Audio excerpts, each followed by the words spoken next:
Malik stood on the cracked pavement of his neighborhood, the late afternoon sun casting long shadows as he dribbled his basketball with practiced ease. Each bounce echoed the rhythm of his dreams, dreams that soared well beyond the confines of the small, predominantly black community he called home. He was 15, tall for his age, with a lean build that spoke of hours spent practicing his shot on the makeshift court at the park. Malik had one goal: to earn a basketball scholarship and escape the socio-economic constraints that threatened to define his future. As he made a quick pivot, launching into a layup, the sounds of laughter and chatter filled the air around him. His friends, a mix of boys and girls from the neighborhood, gathered at the sidelines, cheering him on. "Come on, Malik. Show us that killer instinct," shouted Jamal, his best friend, who was known for his unwavering support and competitive spirit. Malik grinned, wiping sweat from his brow. "You know I've got it," he called back, feeling the familiar surge of adrenaline. He knew that basketball was his ticket out, a way to prove to everyone, including himself, that he was more than just a statistic. But with each shot he made, a nagging worry lingered in the back of his mind. The world outside his neighborhood was filled with challenges that often felt insurmountable, especially for a black teen in America. "Hey, Malik, you ready for the tournament next week?" a girl named Tasha asked, her voice bright with excitement. She was a fellow player, known for her agility on the court. "Absolutely. I've been practicing every day," Malik replied, his confidence peaking. The thought of playing in front of scouts made his heart race. But then he remembered the whispers he'd heard about how kids like him were often overlooked, their potential shadowed by the biases of a society that often preferred narratives of failure over success. "Just keep your head up, man. You know how people are," Jamal reminded him, his tone turning serious. "They see a black kid with a ball and think they know the story." Malik nodded, the weight of those words settling heavily on his shoulders. He had faced his share of prejudice, but he refused to let it define him.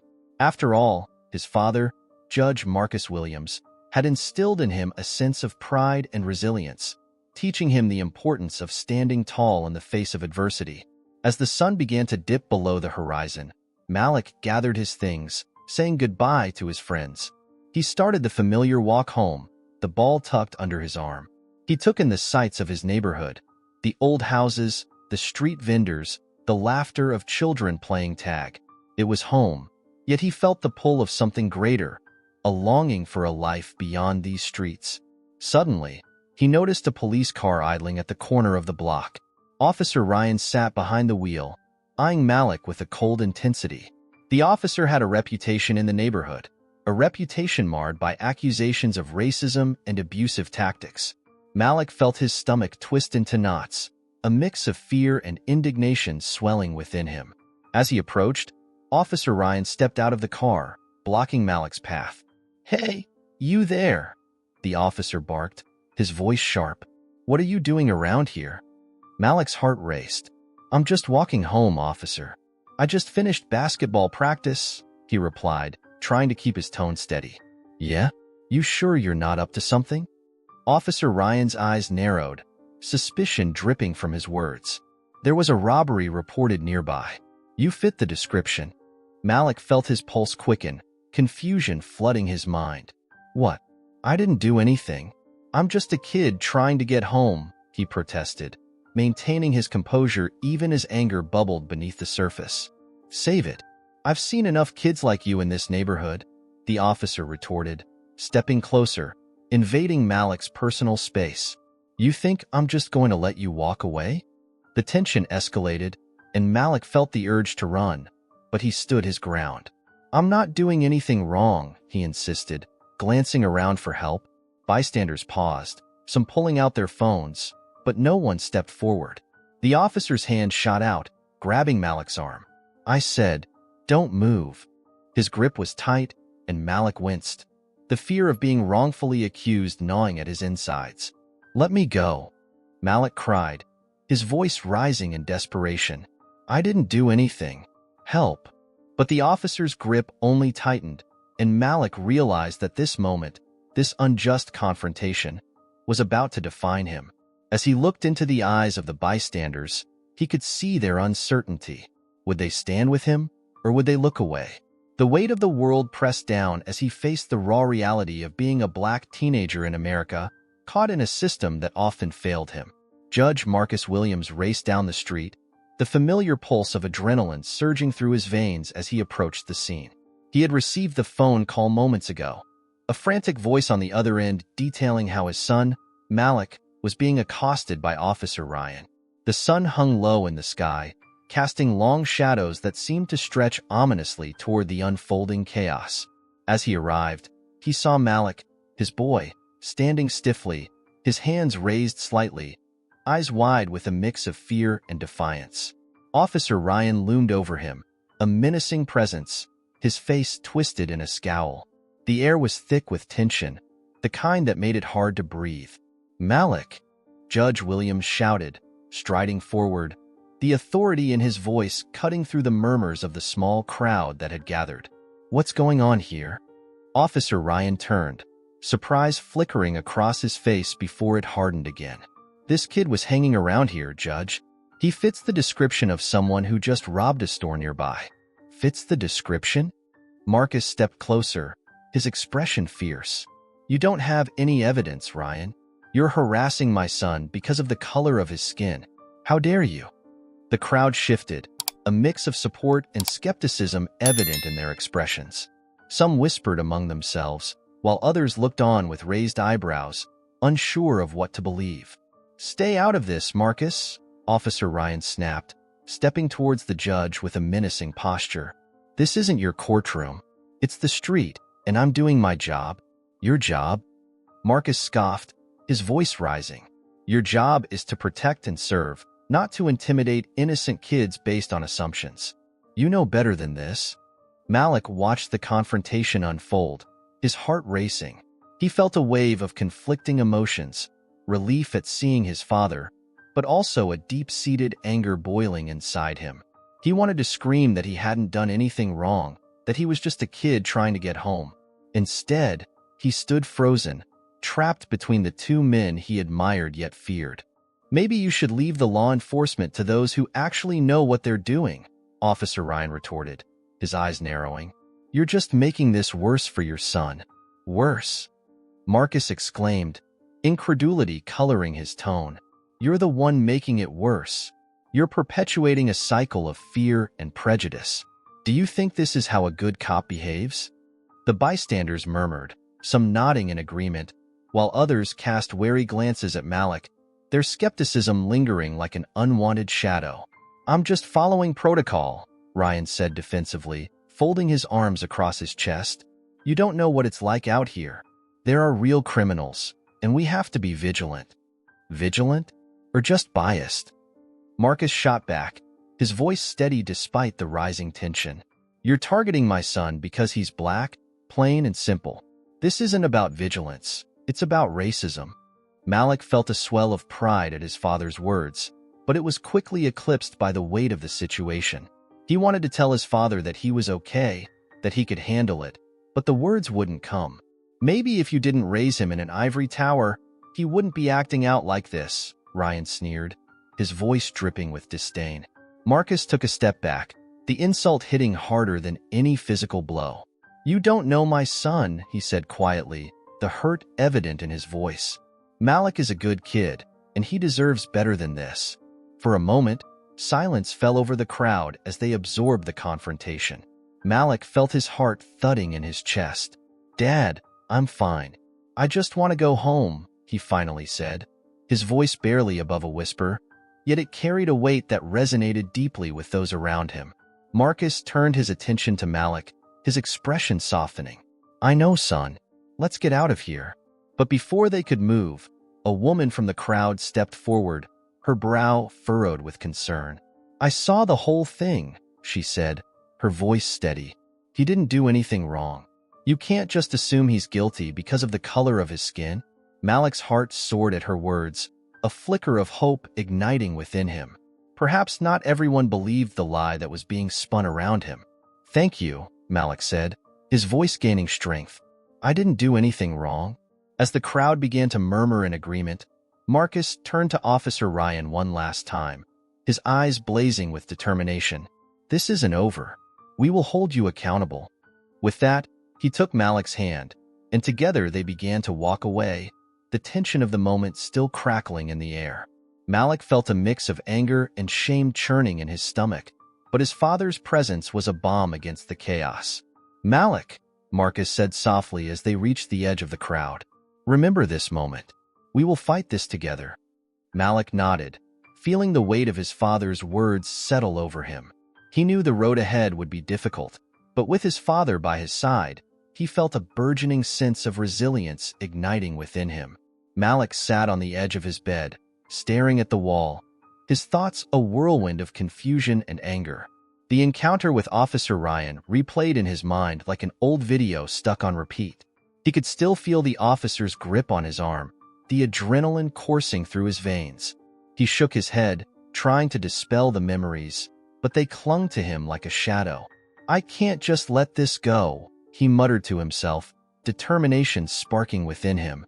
He stood up, his heart racing as he decided he needed to share his story. The next day at school, Malik gathered his close friends during lunch, their laughter ringing out as they sat together. But Malik felt a weight on his chest, one that grew heavier with each passing moment. He cleared his throat, drawing their attention. "Hey, I need to talk to you guys about something serious." His voice faltered, but he pressed on. "Something happened to me the other day. I was stopped by a cop, and he accused me of stealing." His friend's expressions shifted from curiosity to concern. "What? Are you serious?" asked Jamal, leaning forward. "What happened?"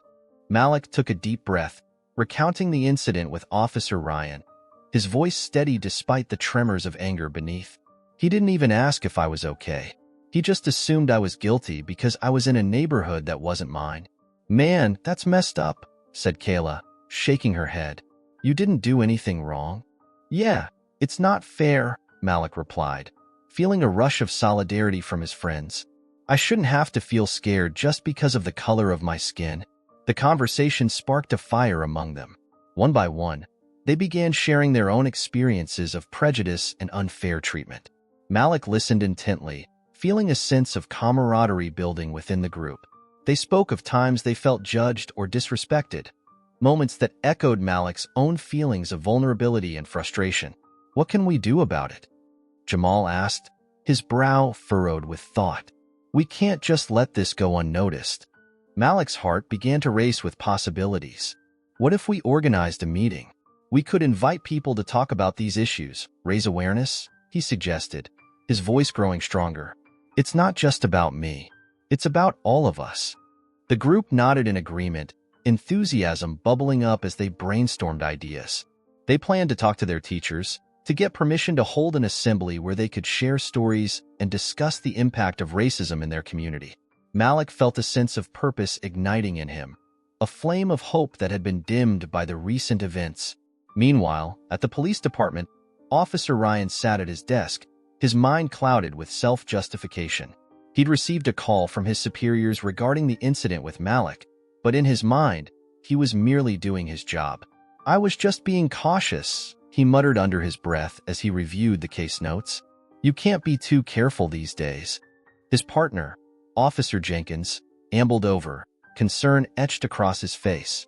"Ryan, you really need to think about how you handled that kid. It's not just about being cautious, it's about respecting people too." "Respect?" Ryan scoffed. He was in a place he shouldn't have been. What was I supposed to do? Just let him walk away? "Maybe you should have asked some questions first instead of jumping to conclusions," Jenkins replied, crossing his arms. "You know, there's a fine line between protecting the community and making assumptions based on race." Ryan bristled at the implication. "I didn't do anything wrong," he insisted, but doubt flickered in the back of his mind. Still, he pushed the thought away, convinced that he was in the right. As the days passed, Malik's story began to gain traction, the whispers of his encounter spreading through the school and into the community. Local news outlets caught wind of the situation, and before long, a reporter was knocking on the door of Malik's home, eager to hear his side of the story. Malik stood at the threshold, his heart pounding.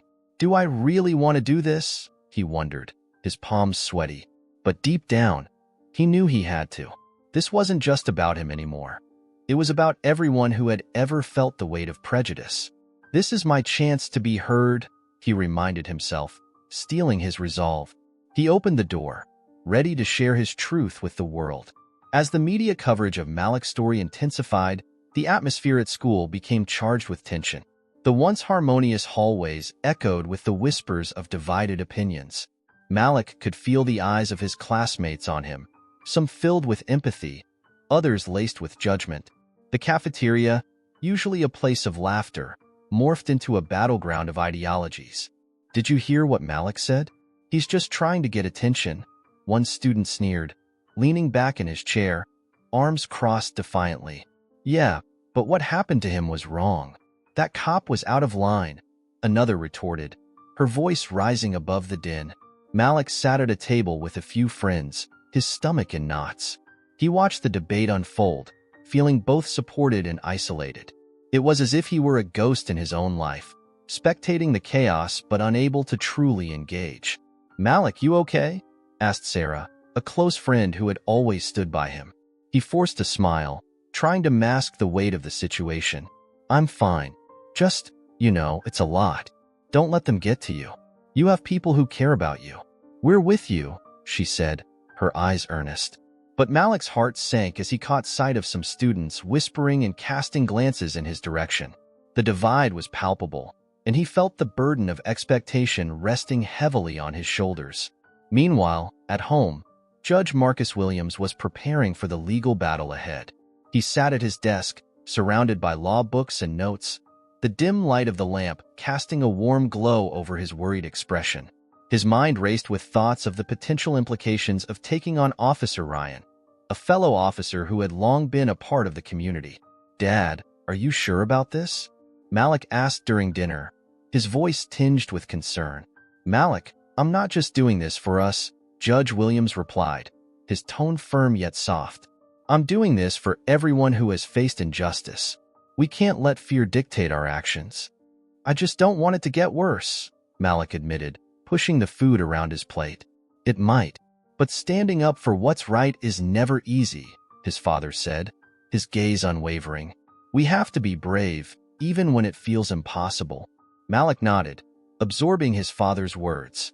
He could see the passion that filled Judge Williams, a man who had dedicated his life to justice. It ignited something within Malik, a flicker of determination that he clung to. As days passed, the emotional toll of the situation weighed heavily on Malik. He began to channel his frustration into basketball, returning to the court where he felt most alive. Each dribble of the ball echoed the rhythm of his heartbeat, a release for the pent-up emotions swirling inside him. "Come on, Malik. Show us what you've got," his friend Jamal shouted from the sidelines, a grin plastered across his face.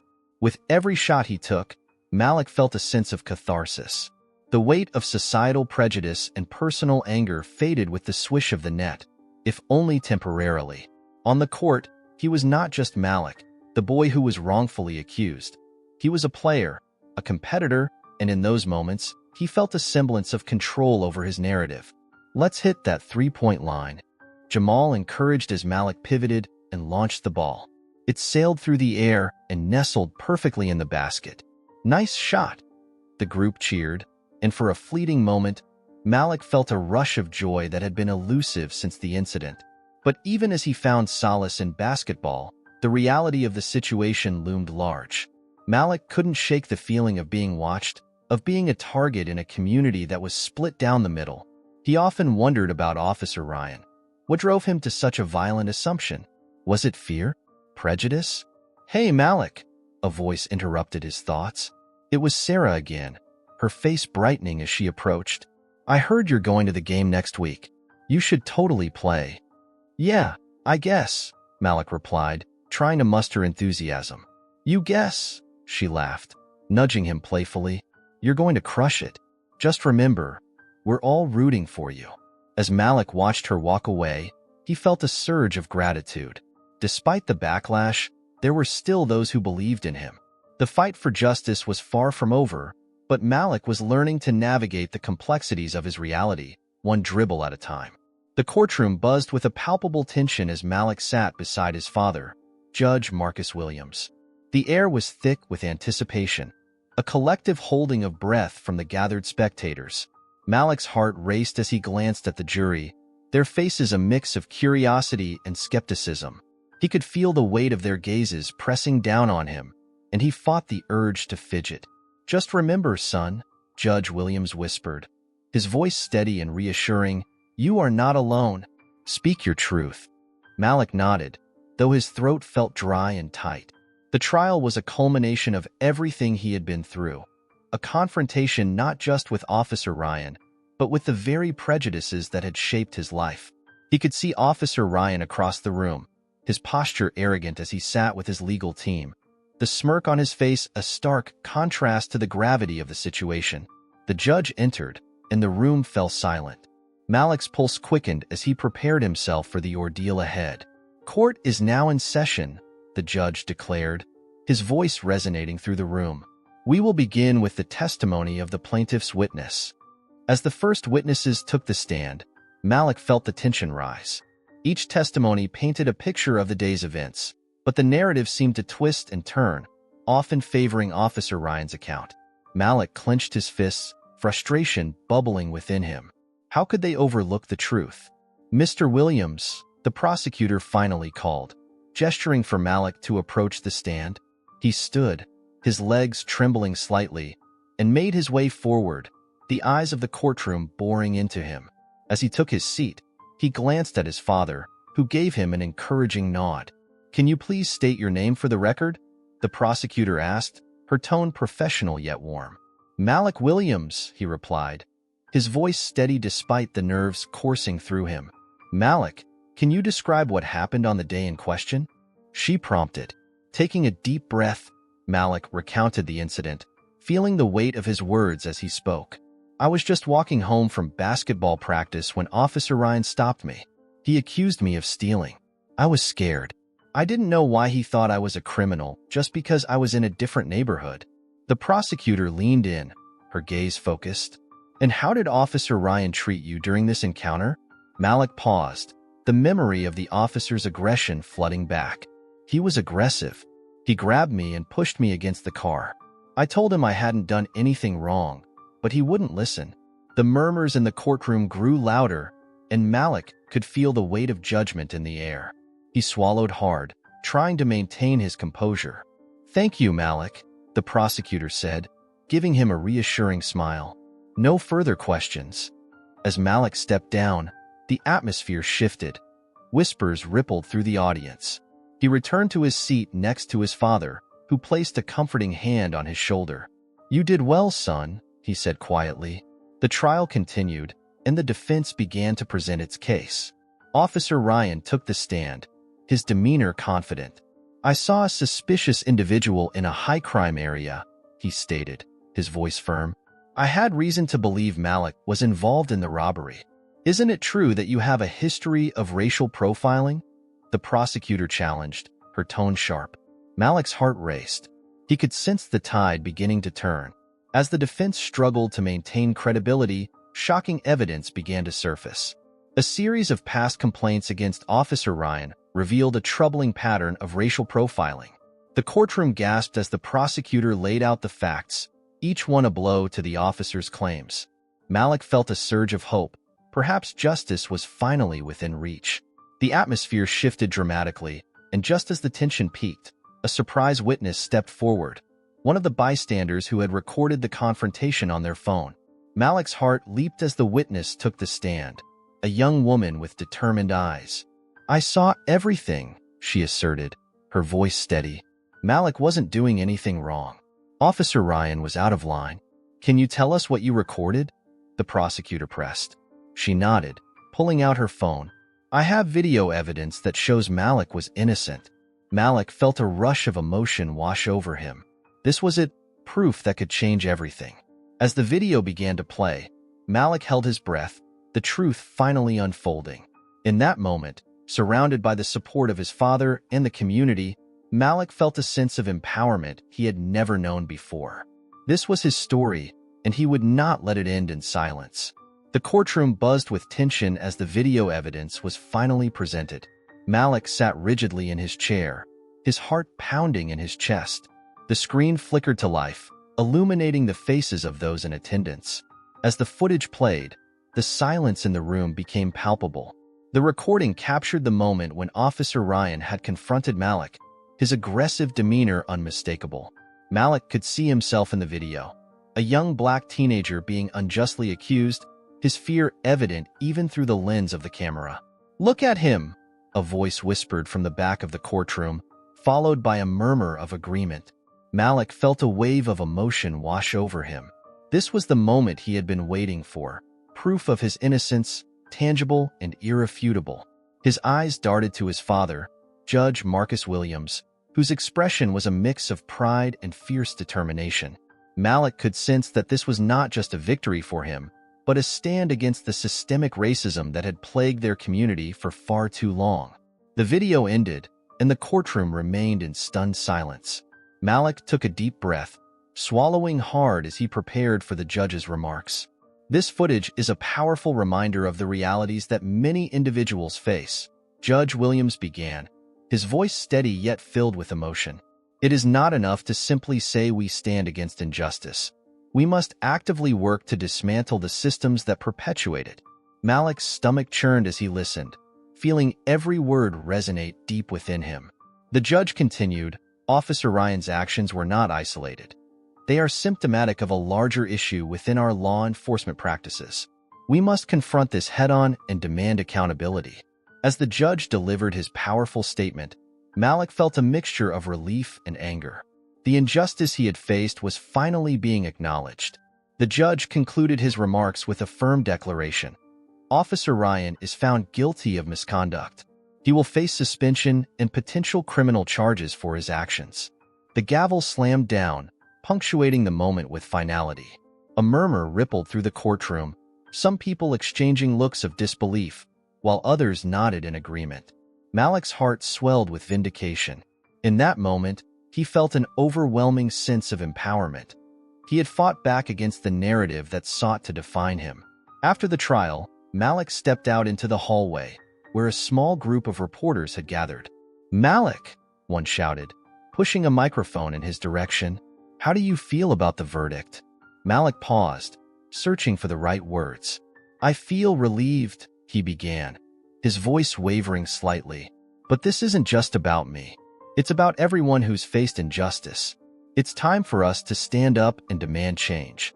His father stood beside him, a proud smile breaking through his otherwise serious demeanor. "We need to continue to fight for what's right," Judge Williams added, his voice resonating with authority. "This is just the beginning." The following weeks were a whirlwind for Malik. News of his case spread throughout the community, and with it came support as well as criticism. Yet, as the tension eased, Malik found himself focusing on his passion for basketball. His coach, recognizing Malik's resilience and newfound voice, nominated him for a scholarship that would enable him to pursue his dreams of playing in college. When the acceptance letter arrived, Malik felt a rush of joy and disbelief. It was not just a scholarship. It was a testament to his strength and perseverance. He had emerged from the trial a stronger person, one who had faced adversity and refused to back down. On the day of the community event where Malik was invited to speak, he stood at the podium, his heart racing. The room was filled with supporters, friends, and family. "I want to thank everyone for standing by me," he began, his voice steady. "This journey has taught me that we must use our voices to fight for justice. Each one of us has the power to inspire change." As Malik spoke, he noticed his father in the audience, a proud figure who had always believed in him. The bond between them deepened in that moment, both understanding the significance of standing up against injustice and the hope that came from resilience. Malik concluded his speech with a powerful message. "Together, we can create a future where everyone is treated with dignity and respect." The applause that followed was not just for Malik. It was for a movement, a collective stand against the injustices that had long been overlooked. In that moment, Malik knew he had found his purpose, and he was ready to inspire others to join the fight. Leave a like, subscribe to the channel, hit the notification bell, and watch this next story. It's really emotional.